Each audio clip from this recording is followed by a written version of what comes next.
So first of all, congratulations, my friend, on a wonderful career. You got a week and a half left Yeah, and change. next Monday is technically my final day, yeah. In a driving town like Guam, auto dealers aren't just transactional sellers, they enable freedom, allowing commutes and empowering commerce. And on April 1st, exactly 31 years to the day that he took the helm as president and CEO of Nissan Guam, and after 35 years after he started with the company, Shelly will be retiring.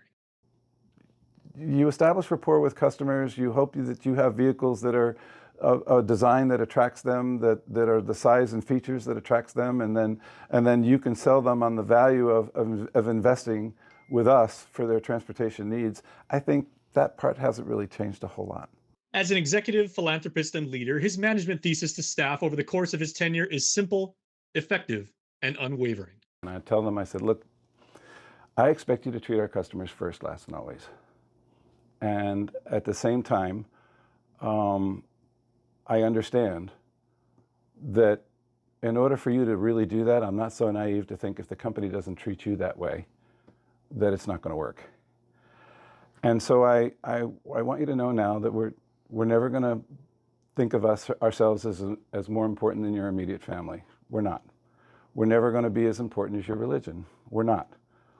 But I'd like to think, and I'd like us to be third. Your home away from home, your second family. During this time of reflection, Van looks back on a decision he made during a period that as a leader was his biggest challenge, looking beyond the balance sheet and betting on the true value of his company. But when COVID came on the 20th of March, we were told to shut down the facilities. So I want all of you to know I'm going to give you your average pay for the last 6 months until we reopen. And in fact, we lost hundreds of thousands of dollars during that time we were closed. And some of the employees actually came to me in tears and said, I just can't thank you enough. And I said, well, you can thank me. I said, the way you thank me is to go get it back. Let's make up for our losses. And do you know what? They did. Before the year was over, we recovered all of the losses and got back to our operating plan and back to our unit sales objectives. And I said, thank you, Lord. We did good. And to the most obvious question, I'll now let Van tell you about his next big thing. That's been one of the questions that people have asked, okay, what are you going to do now?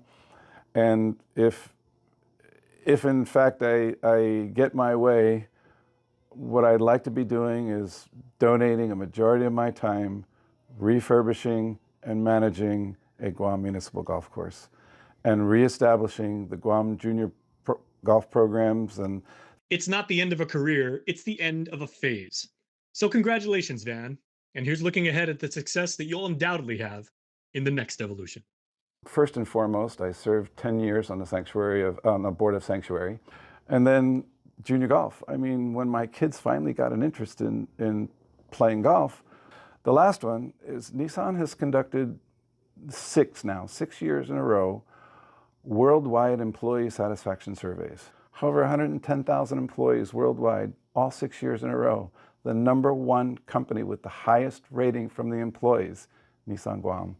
Am I reading this right? We're the #1 rated company by our employees in the entire Nissan organization. So I will take that with me as a huge achievement. But again, I couldn't have done that without the people that I'm surrounded with. I have a great group of loyal and dedicated people. In fact, I've been here so long that people say, oh, you're Mr. Nissan. And I always have to correct them because the true guy that eats, sleeps, and drinks Nissan, and I do hope you get a chance to interview him, is Brian Downey. Mm-hmm. He is the most loyal and dedicated, not just to the brand, but to me.